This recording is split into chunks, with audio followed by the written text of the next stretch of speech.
Gold, trusted gold buyers. మీరు తాకట్టు పెట్టిన బంగారాన్ని విడిపించి ఈ రోజు ఉన్న మార్కెట్ ధరకు కొనబడను.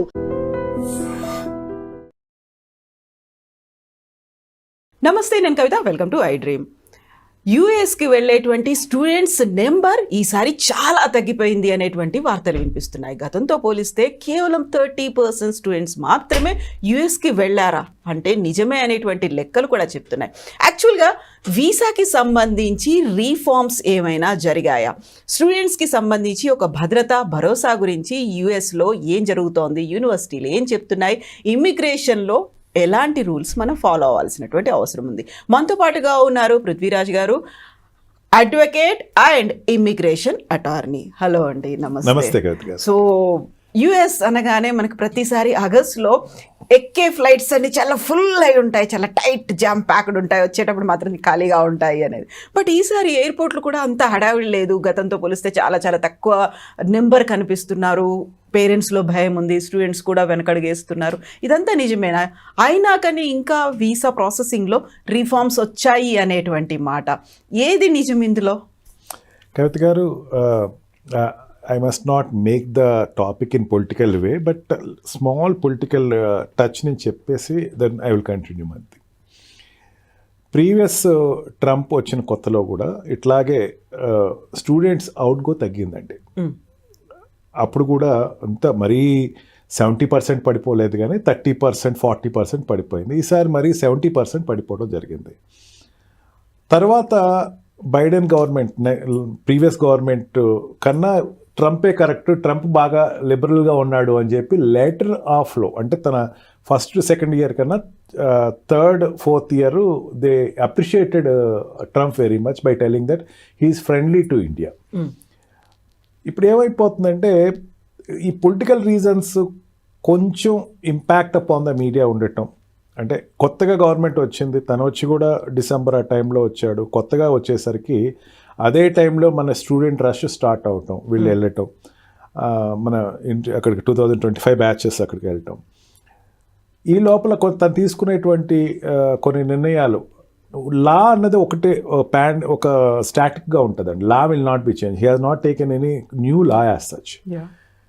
Long stay without permission of visa ఉన్న వాళ్ళని అక్కడి నుంచి పంపించాడు. పంపించేసినప్పుడు ప్రపంచానికి ఒక వార్నింగ్ కింద పంపించాడు. Don't encourage these dunki routes అని చెప్పేసి సంఖ్యలతో పంపించింది. ప్రతి common men in India move అయిపోయారండి ఒకసారి. మన పిల్లలు కూడా అట్లా సంఖ్యలు ఇచ్చి పంపిస్తారా? వద్దు, పంపించద్దు అన్నది ఒక ఫ్యాక్టర్. 50% ఇంపాక్ట్ ఉంది స్టూడెంట్స్ మీద. సెకండ్ ఏంటంటే దానికి కంటిన్యూగా అక్కడ ఎడ్యుకేషన్కి ఇచ్చేటువంటి ఫండ్స్ ఏదైతే ఉందో మినిస్ట్రీ ఆఫ్ ఎడ్యుకేషనే తీసేసాడు దాని ట్రంప్. దాంతో ఈ నెక్స్ట్ స్టెప్ వచ్చేది ఓపీటీ మీద పడతారు అండ్ సిపిటి ప్రోగ్రామ్స్ ఆగిపోతాయి అన్నది ఒక రకమైనటువంటి భయభ్రాంతులు అక్కడ యూనివర్సిటీస్లో రావటం అనేది వాస్తవం. ఇప్పటి వరకు even till today there is no such any act which has came into force and there is no analysis as such. OPT లేకపోతే మన పిల్లలు అక్కడ అడ్జస్ట్ కాలేరు. ఓపీటీ ఉండాలి ఖచ్చితంగా. మరి ఓపీటీ తీసేస్తే మన పిల్లలు ఎట్లా పంపుతామని ఈ ఫ్యాక్టర్ వల్ల అక్కడ పిల్లలు ఆగిపోవడం జరిగిందండి కవిత గారు. ఈ రెండు ఫ్యాక్టర్స్ తోటి అండ్ ఆల్సో అక్కడ ఉండేటువంటి H1 వీసాలో ఉండే వాళ్ళకి ఓపీటీలు తగ్గిపోతున్నాయి. ఇదంతా ఈ తర్వాత వచ్చిన న్యూస్ అంతా కూడా ఫేక్ న్యూస్లు అండి. ఓపీటీలు తగ్గిపోతున్నాయి, ఓపీటీ లేదు, సోర్సెస్ లేదు, అందరూ బేకరీలో పనిచేసుకుంటున్నారు. I have seen that videos, some videos అన్న కొన్ని ఫేక్ వీడియోస్ అని చెప్పి. ఫేక్ అని కూడా అనలేము. ఒక బ్యాడ్ ఎక్స్పీరియన్స్ ఒకరికి వచ్చింది అనుకోండి, ఆ బ్యాడ్ ఎక్స్పీరియన్స్ అందరికీ వచ్చేసినట్టు పోర్ట్రే చేయటం అనేది జరగటం మీడియాలో జరుగుతుంది. అంటే not in Indian media, it is in American medias which I have seen. That was circulated to the students at length. మాకు ఏమీ లేక మేము ట్యూషన్స్ చెప్తా బతుకుతున్నాం, ఇక్కడ బేబీ సిట్టర్లుగా ఉన్నాం. ఇదంతా అబద్ధం అండి. ఇది బేబీ సిట్టర్గా ఉండకూడదని కంట్రీ చెప్తుంది. ఓపీటీ దాటి బయటికి వెళ్ళొద్దని కంట్రీ చెప్తుంది. బేబీ సిట్టర్గా వెళ్ళారనేసరికి బిలీవ్ ఇట్ ఆర్ నాట్, అందుకే మీడియా మీద ఆంక్షలు మొదలు పెట్టాడు తను. మీడియా మీద ఆంక్షలు అయితే ఇవన్నీ బయటకు వస్తాయి. ఇప్పుడు అప్పుడు వచ్చిన ఓల్డ్ వీడియోస్ తర్వాత కొత్తవి రాలా. ఇది అవాస్తవాన్ని వాస్తవం కింద చూపించటం. ఇక్కడ పేరెంట్స్కి ఒక భయం ఏర్పడటం. అదే టైంలో Australia and UK try to encash the situation and they are asking please come to our country. Australia పెరిగినాయి, న్యూజిలాండ్ పెరిగినాయి, అండ్ యూరోపియన్ కంట్రీస్ పెరిగినాయి, ఫ్రాన్స్ పెరిగినాయి, జర్మనీ పెరిగినాయి, అండ్ ఇంగ్లాండ్ అయితే రెగ్యులర్గా ఉన్న దాని మీద కొంచెం పెరిగినాయి. అంటే ఆల్టర్నేటివ్ రూట్స్ స్టార్ట్ చేశారు. నౌ ఇప్పుడు parents, Indian parents who have verifying those students who is going there, ఎలా పంపిద్దాం అనుకున్న వాళ్ళు ఇప్పుడు పశ్చాత్తాపం కూడా చాలామంది పడుతున్నారు. I'm getting calls of it. మా పిల్లల్ని పంపించుంటే బాగుండేదండి. నాకు అడిగినప్పుడు మాత్రం I said that no don't stop of sending your child, please send your child, పంపించండి, వచ్చి నష్టం ఏం లేదు.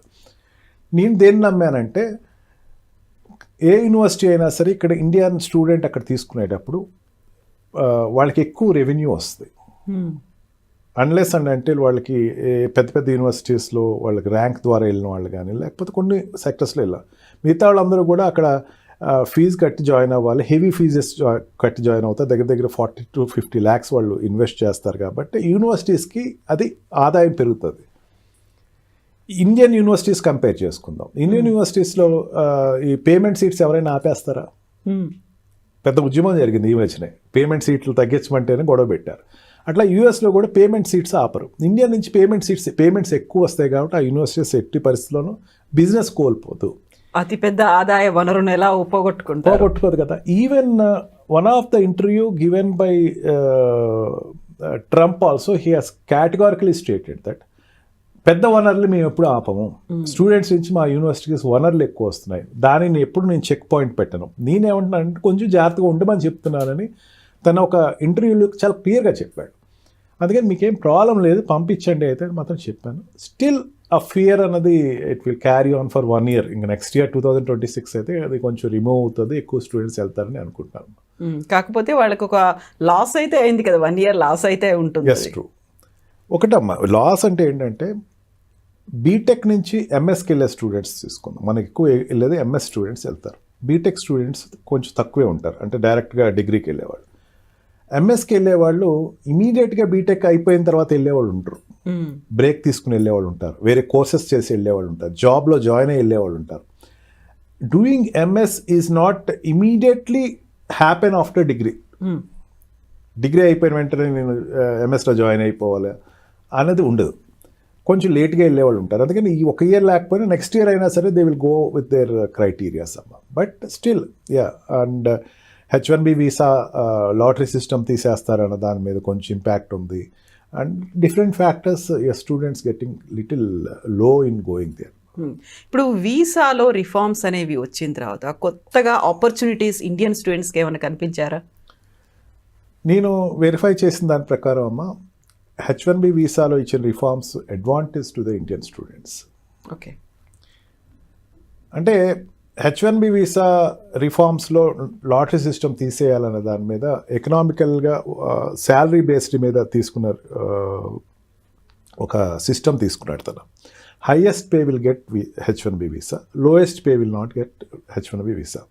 వాడు స్లాట్ 1, 2, 3, 4 కిందకి చూసుకుంటే కనుక వాడికి సంవత్సరానికి వచ్చేసరికి 1 కోటి రూపాయలు 2 కోట్లు ఉన్న ప్యాక్ ఉండేటువంటి వ్యక్తికి ఈజీగా వస్తుంది. ఇక్కడ నుంచి స్టూడెంట్ ఓపీటీలో జాయిన్ అయిన తర్వాత, ఓపీటీలో ఎక్స్పీరియన్స్ సంపాదించుకున్న తర్వాత ఆటోమేటిక్గా వాడికి ఆ శాలరీ వచ్చేస్తుంది. అంటే ఓపీటీ జాబ్ జాయిన్ అవుతాడు కదమ్మా వెళ్ళిన తర్వాత. అండ్ స్టెమ్ ప్రోగ్రాంలో ఉండేవాడు 3 years వరకు ఎక్స్టెన్షన్ ఉంది. ఈ లోపల ఆ శాలరీ ఖచ్చితంగా వాడు he will join up to that salary extent and automatically he will be continued there. He will not be compared with the other Indian employees who is going there. కొత్తగా వెళ్తున్నాడు అనుకోండి, అంటే వీడు ఒక జాబ్లో ఆల్రెడీ జాయిన్ అయ్యాడమ్మా, లేకపోతే వీడికి ఒక 2 crores ఆల్రెడీ ఎక్స్పీరియన్స్, అప్పుడు ఓపీటీ చేసిన దాంట్లో 2 crores 1.5 crore ఆల్రెడీ వస్తుంది. ఇప్పుడు కొత్తగా ఒక ఇండియన్ వెళ్తున్నాడు, వీడు వెళ్ళే శాలరీ ఇతనికి ఇచ్చే స్ట్రక్చర్ 1 crore అనుకోండి. 1.5 crore ఉన్నవాడు అతను సెలెక్ట్ అవుతాడు, 1 crore ఉన్నవాడు సెలెక్ట్ అవ్వడు. ఓపీటీ ప్రోగ్రామ్స్లో అండ్ సిపిటీ తోటి ఓపీటీ తెచ్చుకున్న వాళ్ళకి ఎటువంటి ప్రాబ్లం అయితే ఉండదు. అందుకని స్టూడెంట్స్కి ఇప్పుడు ఇచ్చినటువంటి ఈ రిమూవింగ్ ఈ లాట్ సిస్టమ్ అనేది అడ్వాంటేజ్, డిసడ్వాంటేజ్ కాదు. చాలామంది దానికి పరిశీలించక ఏమనుకుంటున్నారంటే, అయ్యో ఓపీటీలు రావు మనకి, ఓపీటీలు రాకపోతే మనకి. ఓపీటీ రాకపోవటం కూడా కాదమ్మా. మీరు మొన్న యూఎస్ వెళ్ళారు, మీరు వెరిఫై చేసి ఉంటారు. యూనివర్సిటీ క్యాంపస్లో ఉండేటువంటి స్టూడెంట్స్కి ఓపీటీ వచ్చేస్తుంది. ఓపీటీ ఎవరికి రాదు? క్యాంపస్ వదిలేసి బయట and they want to see other life than the university అనుకునేవాడికి ఓపీటీ కొంచెం కష్టం అవుతుంది. ఓపీటీ వాళ్ళు ఇచ్చే ప్రోగ్రామ్స్ ఏముంటాయి, fellowship, scholarship and this PhD వాళ్ళకి పేపర్ అసిస్టెన్స్ చేసేవాడు ప్రోగ్రామ్, అండ్ క్యాంటీన్ అక్కడ ఉండేటువంటి క్యాంటీన్ జాబ్స్, లైబ్రరీన్ jobs, and what call ambassador to the university. ఈ జాబ్స్ ఈజీగా వచ్చేస్తాయి క్యాంపస్లో ఉన్నవాడికి, ఎందుకంటే ప్రొఫెసరే చెప్పేస్తాడు. It's a simple system. రెగ్యులర్గా ప్రొఫెసర్ ఐలో ఉన్నాడు అనుకోండి, ఎంఎస్ అనేవాడు ఎప్పుడు కూడా ఒక మెంటర్ తరపున ఉంటాడు, మెంటర్ ఉంటారు.